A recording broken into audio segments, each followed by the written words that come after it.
오늘의 사연을 소개하겠습니다. 어느 날 큰엄마가 우리 집에 와서 엄마 쪽을 뒤집어 놓기 시작했어요. 동서, 민영이 어떻게 하려고 그래? 우리 민영이가 왜요? 어머, 동서, 지금 그걸 몰라서 묻는 거야? 도대체 민영이를 언제까지 저렇게 둘 거야? 아니, 형님이야말로 우리 민영이가 뭘 어쨌다고 볼 때마다 그러시는 거예요? 동서가 그렇게 끼고 도니까 애가 더 그런 거 아니야. 여자애를 저렇게 둬서 뭘 어쩌려고 그러는 거야? 아니, 여자는 운동하지 말라는 법 있습니까? 우리 민영이 지금 체육관 다니면서 제법 돈 잘 벌고 있어요. 그러니까 남의 자식 일 상관하지 말고 형님 자식이나 신경 쓰시죠. 우리 자식들이야 다들 잘 나갔는데 내가 신경 쓸 게 뭐가 있겠어. 우리 현석이 부부는 둘 다 대기업 다니고 있고 우리 딸은 명문대 대학원생인데 내가 걱정할 게 뭐가 있겠어. 우리도 걱정할 일 없으니까 형님도 신경 끄시죠. 우리 민영이는 최소한 어른 공경은 할 줄 알거든요. 어른 공경할 줄만 알면 뭐해. 대학도 어디서 듣도 보도 못한 대학을 나와서는 창피해서 제대로 말이 나겠어. 그 순간 엄마의 얼굴이 실룩거리고 있었는데요.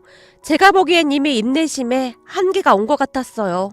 그런데 옆에서 가만히 식사를 하시던 할머니께서 식탁에 있던 청국장을 살짝 밀어 큰엄마 발등에 떨어뜨렸습니다. 이게 말이 떨어뜨린 거지 제가 보기에는 그냥 일부러 부어버린 것 같았어요. 그 바람에 큰엄마가 놀란 채 펄쩍 뛰었는데요. 어머! 이게 뭐야! 세상에나 내가 나이가 들긴 들었나 보구나. 그만 손이 미끄러졌지 뭐냐. 근데 이를 어쩌니? 진짜 제대로 된 청국장을 어렵게 구한 거라 아주 진국이거든. 웬만하면 냄새가 안 빠질 텐데 얼른 가서 씻어야겠구나. 그러게 어머님은 생신날 왜 굳이 청국장을 드신다고 하시는 거예요? 그야 미역국은 아침에 작은 애가 끓여줬으니 저녁은 내가 청국장을 끓여봤지. 네 남편도 청국장이라면 아주 환장하잖니? 암튼 촌사람인 게 딱 표시가 난다니까. 요즘 누가 집에서 청국장을 끓여 먹어. 냄새나게. 큰엄마가 잔뜩 신경질을 내며 큰아빠를 노려보다가는 욕실로 들어갔습니다. 암튼 저 주댕이가 문제야. 내가 얼마나 잘 되나 한번 지켜볼 참이야. 작은 애야, 큰애 말은 마음에 담아두지 마라. 내가 보기엔 우리 민영이가 훨씬 낫지. 그렇고 말고. 어머님 눈에는 민영이밖에 안 보이시는 거죠? 그러니까 형님이 더 저러는 거잖아요. 내가 안 그러게 생겼냐? 우리 민영이는 마음이 착해서 분명히 잘 될 거야. 라며 할머니께서 제 머리를 쓰다듬어 주셨어요. 우리 할머니는 이상하리만큼 저를 많이 예뻐해 주셨거든요. 엄마 말로는 일찍 세상을 떠난 고모와 제가 많이 닮았다고 했으니까요. 네 고모랑 성격부터 행동까지 아주 똑같이 닮았어. 네 할머니 니만 졸졸 따라다니는 것까지 말이야. 라고 말하곤 하셨어요. 큰엄마가 욕실에서 투덜거리는 소리가 식탁까지 고스란히 들려왔고 할머니께서 큰아버지를 노려보며 한 소리를 하셨어요. 앞으로 내 생일날에 굳이 안 와도 된다. 니 저 얼굴만 보고 있으면 없던 병도 생길 것 같아. 어머니, 죄송합니다. 저 사람이 말은 그렇게 해도 나쁜 사람은 아닙니다.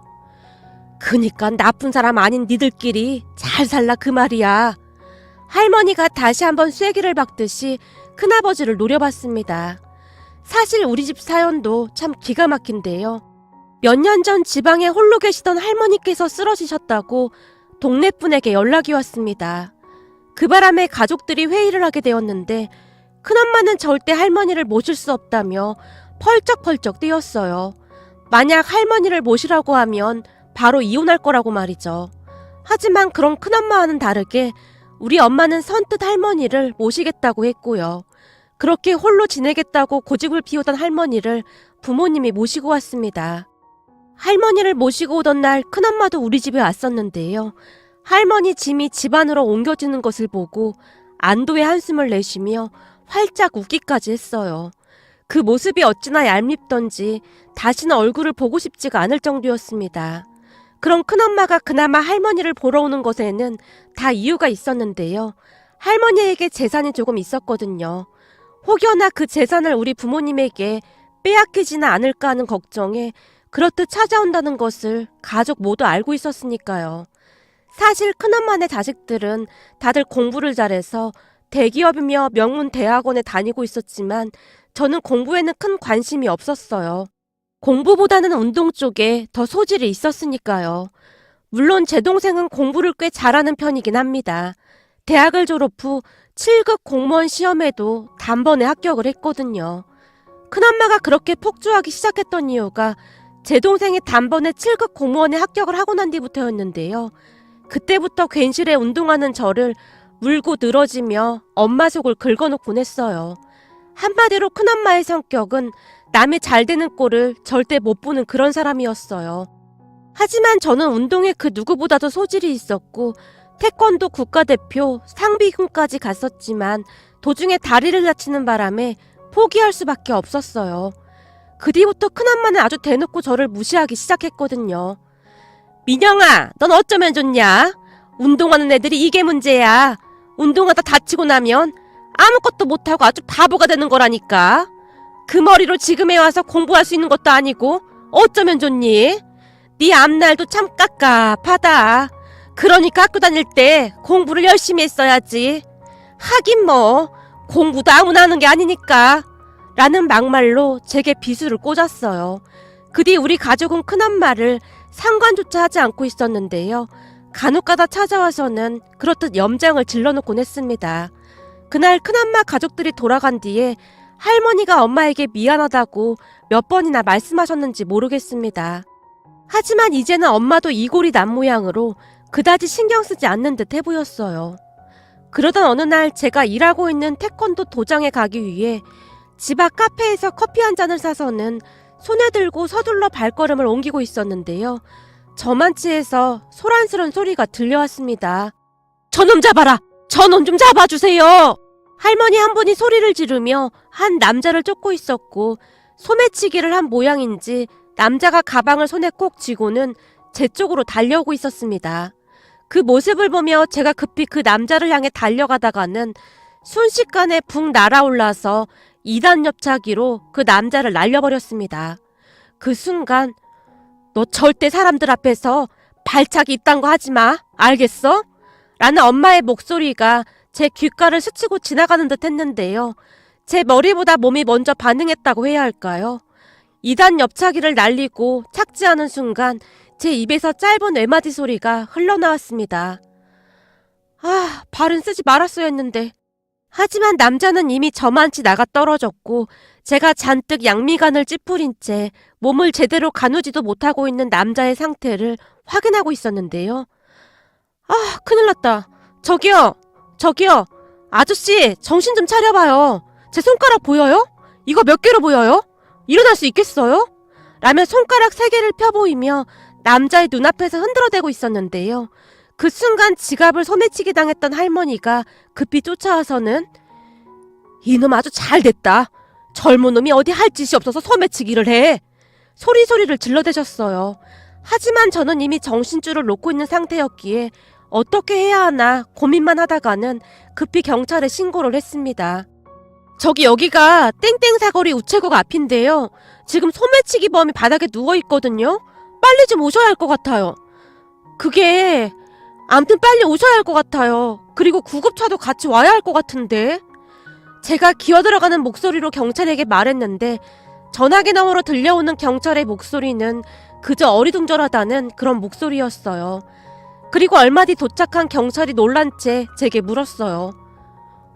아니 누가 소매치기라는 겁니까?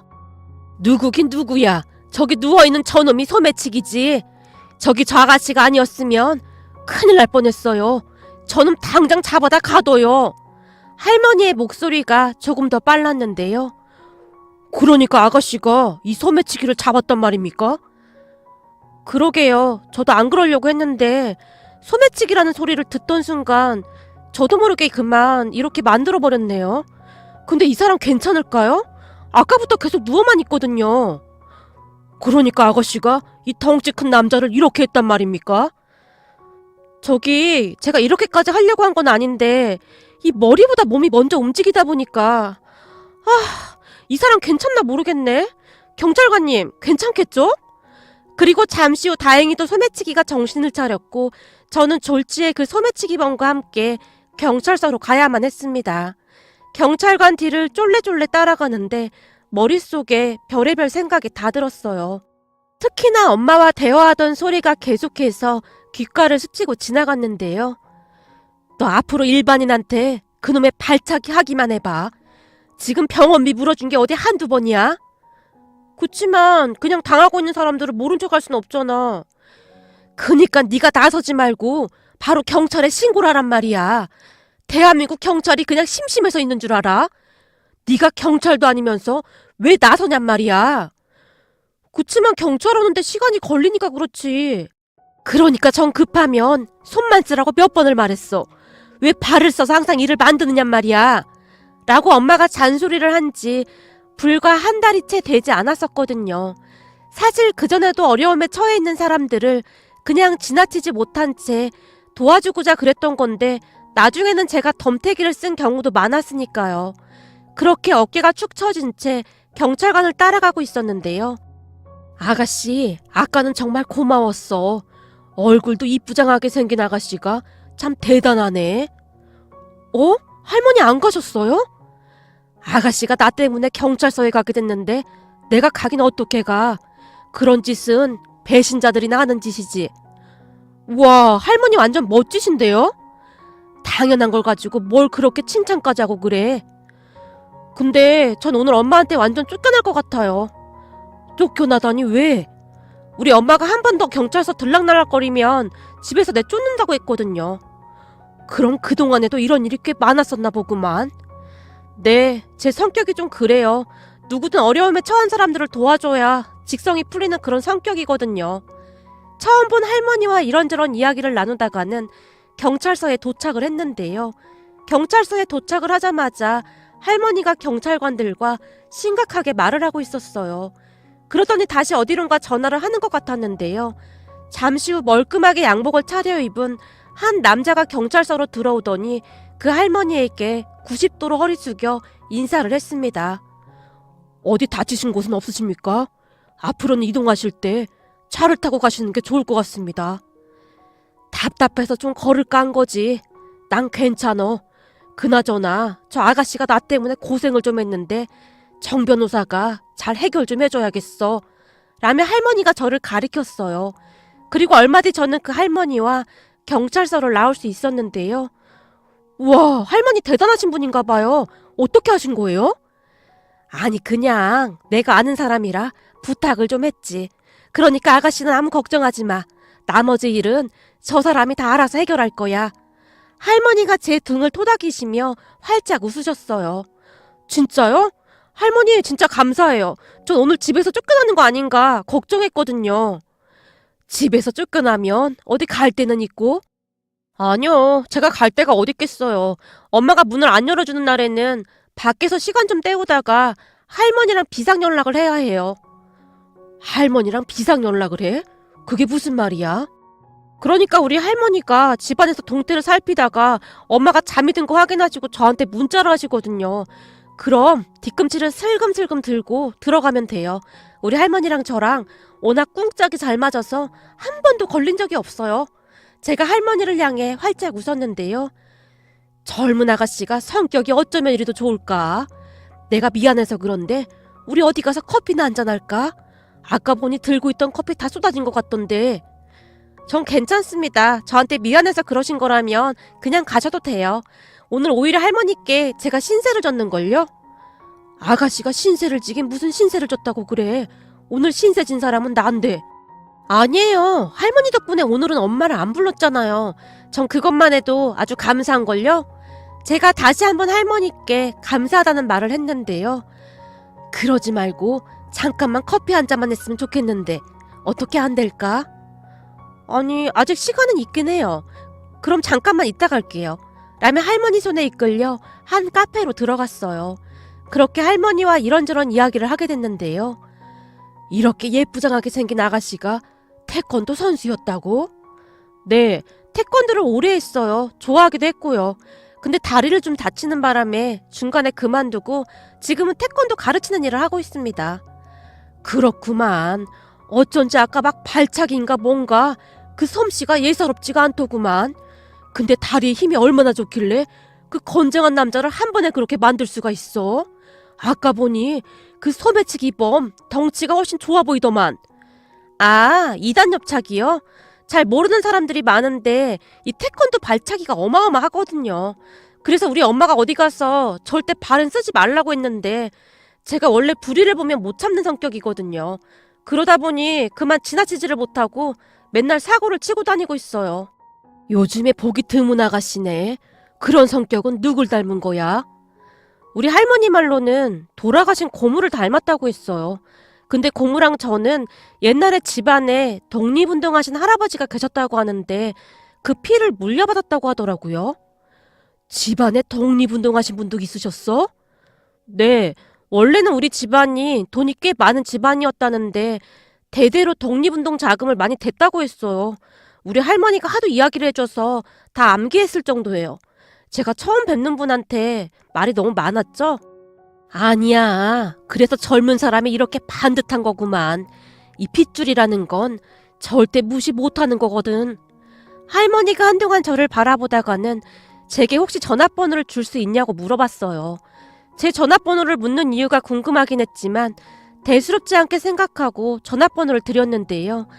그게 제 인생을 송두리째 바꿔놓을 줄 누가 알았겠습니까? 그 뒤 한 달이라는 시간이 지났는데요. 어느 날 그 할머니께 연락이 왔어요. 저기나 기억나는지 모르겠네. 그때 소매치기 당했던 그 할머니. 안녕하세요. 네, 기억납니다. 혹시 내 부탁 좀 들어줄 수 있을까 해서 연락해봤는데. 부탁이요? 무슨 부탁이신데요? 그게 말이야. 나한테 손자가 한 명 있는데 그 손자가 태어날 때부터 몸이 많이 약해서 말이야. 그래서 말인데 우리 손자한테 태권도 좀 가르쳐줄 수 있나 물어보려고 전화했어. 태권도요? 태권도는 도장에 다니면 금방 배울 수 있을 텐데요. 아니, 우리는 개인 강습을 원하거든. 네? 태권도를 개인 강습 받으신다고요? 그래, 우리 손자가 공부만 하던 애라 워낙 낯을 많이 가리기도 하고 그래서 말이야. 내가 강습비는 섭섭지 않게 챙겨줄 테니 해줄 수 있을까? 아니, 저 말고도 잘 가르치시는 분들이 많을 텐데요. 아니야, 난 말이야 내 눈으로 본 것만 믿거든. 근데 그날 아가씨 발차기 기술 보고 완전히 반했거든. 할머니가 계속해서 부탁을 하셨기에 할머니 손자분 1:1 강습을 해주기로 했습니다. 학생들만 가르치던 저로서는 다 큰 성인을 가르친다는 게 그렇긴 했지만 그만한 이유가 있을 거라는 생각을 하고 열심히 지도했는데요. 손자분은 정말이지 운동에는 소질이 없어 보였어요. 우선 많이 마른 체형에 키만 멀대같이 커 보였으니까요. 제가 손자분 강습에 가던 첫날 할머니가 슬픈 표정으로 말씀하셨어요.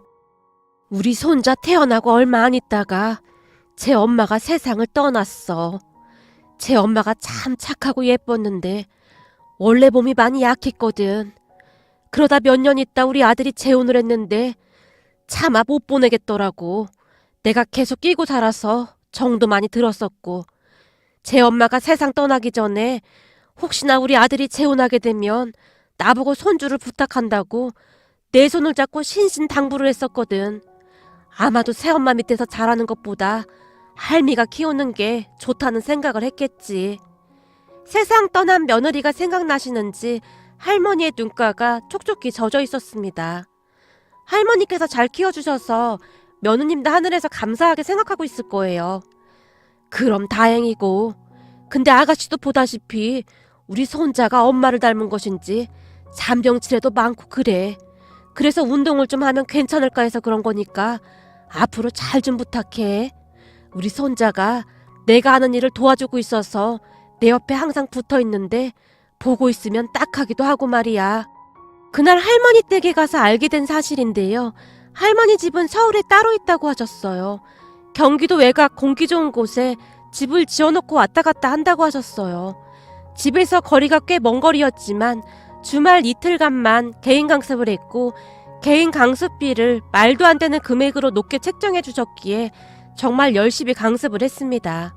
암튼 그렇게 저는 손자분 운동을 전담하게 되었어요. 손자분은 쑥스러움이 많은 성격으로 한동안은 서먹서먹했는데요. 시간이 지나면 지날수록 제 행동에 웃는 날이 많아졌어요. 그 모습을 할머니가 흐뭇한 표정으로 바라보셨고요. 어느 날은 운동을 하고 난 뒤 차를 한 잔씩 마시면서 이런저런 이야기를 했는데요. 손자분이 제게 물었어요. 저기 궁금한 게 있는데 물어봐도 돼요? 그럼요. 앞으로 우리 친구하기로 했잖아요. 그냥 편하게 물어봐요. 저기 제가 듣기로는 독립운동가 집안이라고 하던데 그게 사실이에요? 네, 우리 집안이 그 자랑스러운 독립운동가 집안입니다. 제가 자랑스럽다는 듯이 큰 목소리로 대답했어요. 그런 제 모습이 웃겼는지 손자분이 크 하고 웃음을 터뜨렸습니다. 근데 제가 무슨 말만 하면 왜 웃는 거예요? 제 말이 좀 웃긴가요? 그게 아니라 민영 씨랑 얘기하고 있으면 뭔가 막 유쾌해지고 그래요. 그냥 고민이 다 사라진다고 해야 할까요? 그리고 운동하고 난 뒤부터 몸도 많이 좋아졌어요. 사실 제가 입이 짧아서 밥도 잘 안 먹고 그랬거든요. 근데 민영 씨랑 운동한 후에는 밥이 그냥 막 들어가요. 정말요? 그럼 진짜 다행이네요. 열심히 운동하고 나면 금방 배가 고파지거든요. 그래서 그런 말도 있잖아요. 시장이 반찬이라는 말이요. 우리는 그렇게 즐겁게 운동을 하며 서로에게 조금씩 정이 들어갔던 것 같습니다. 무엇보다도 할머니의 역할이 참 컸는데요. 어느 날은 꽤 비싼 연극표를 주시면서 같이 다녀오라고 꼬시기도 했고, 또 어느 날은 진짜 비싸 보이는 호텔 레스토랑을 예약해 주시기도 했거든요. 지금 생각해보면 그 모든 것이 우리 둘이 친해지게 하려고 할머니가 묘안을 내신 게 아닌가 싶었습니다. 그렇게 우리는 더욱 친해져만 갔고 할머니 손주분과 저는 어느 순간 연인이 되어 있었어요. 그러던 어느 날 할머니가 제게 은행에 볼 일이 있다며 같이 가줄 수 있냐고 물었고, 저도 딱히 바쁜 일이 없었기에 쫄래쫄래 할머니를 따라 은행으로 들어갔는데요.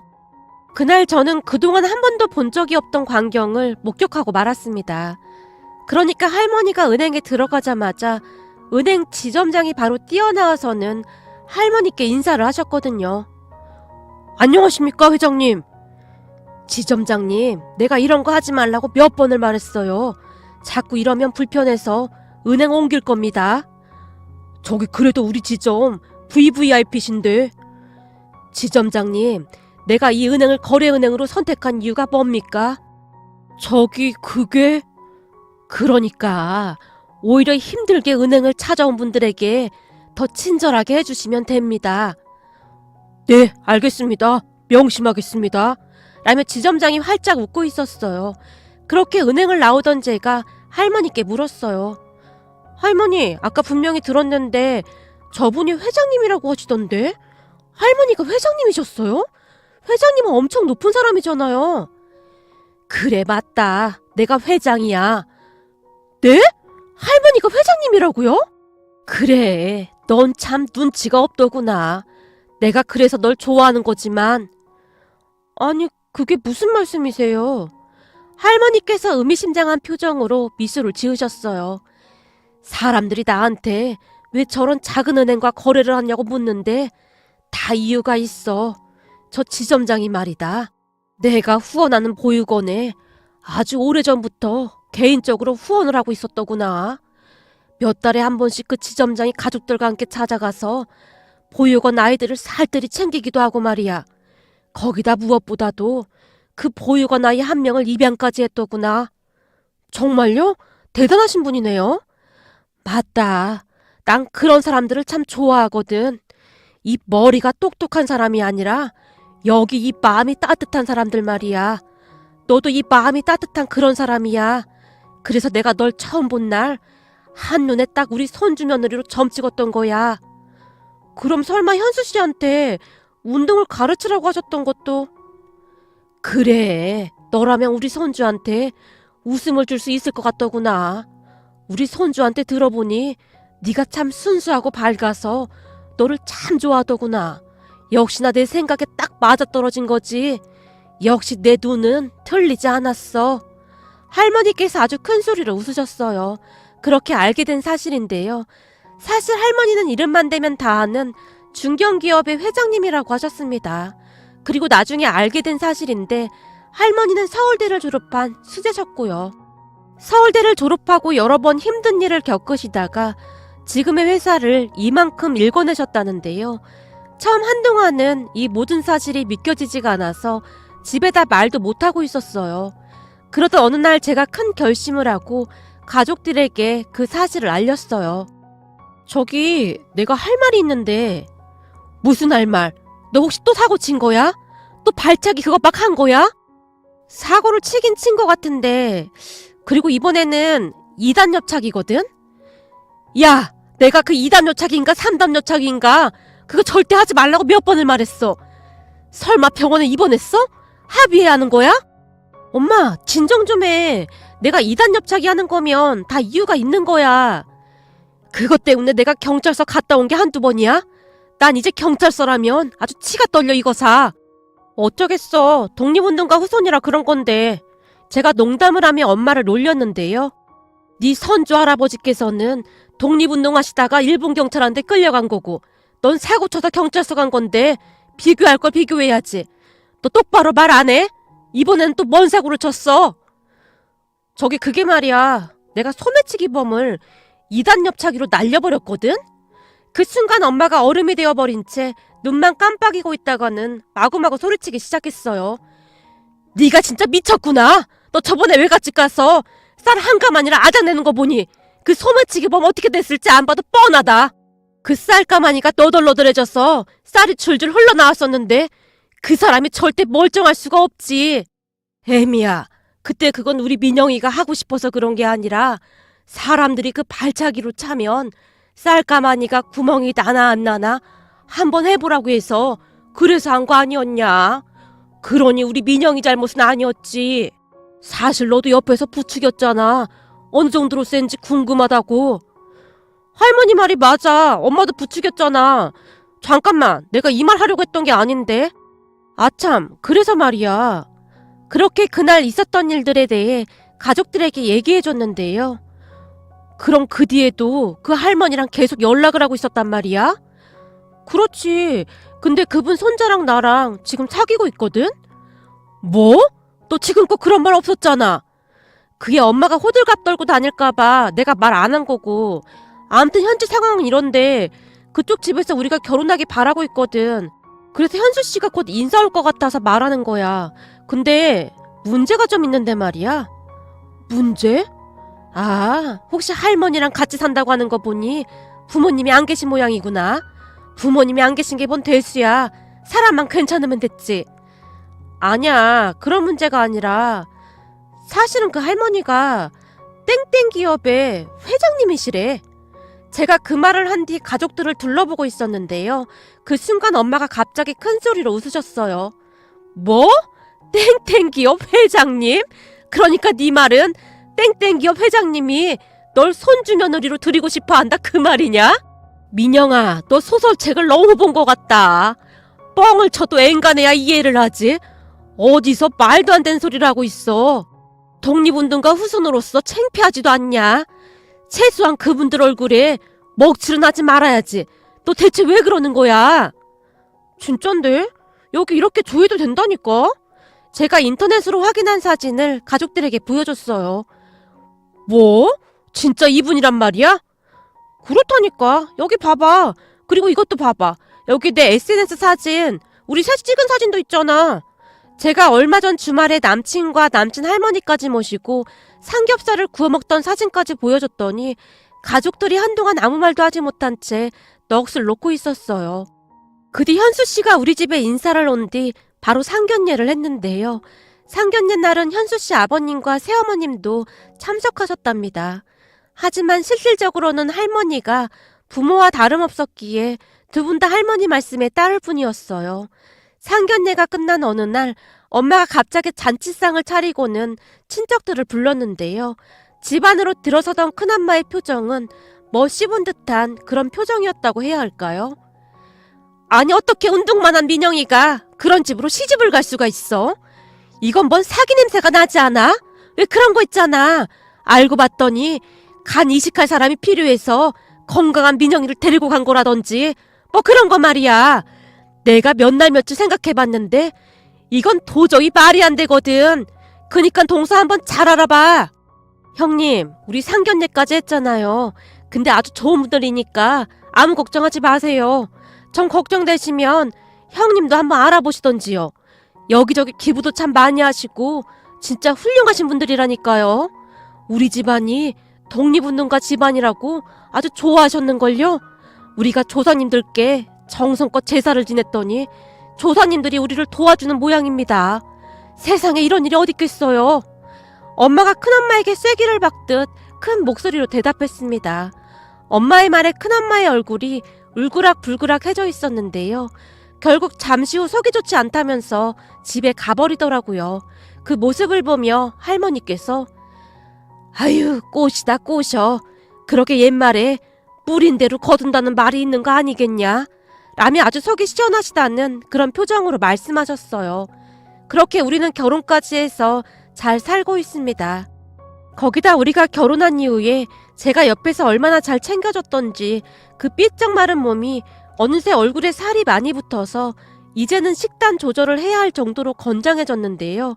그래도 시간이 날 때마다 저랑 같이 운동도 열심히 하고 잘 지내고 있답니다. 요즘은 큰엄마가 우리 친정에 자주 오지도 않는다고 하는데요. 간혹가다 얼굴이라도 마주치는 날이면 말수도 적어졌고 기운도 없어 보인다고 합니다. 내내 한숨만 쉬며 사는 낙이 없다는 말만 반복할 뿐이라고 하네요. 오늘의 사연은 여기까지였습니다. 즐겁게 보셨다면 구독, 좋아요 부탁드립니다. 고맙습니다.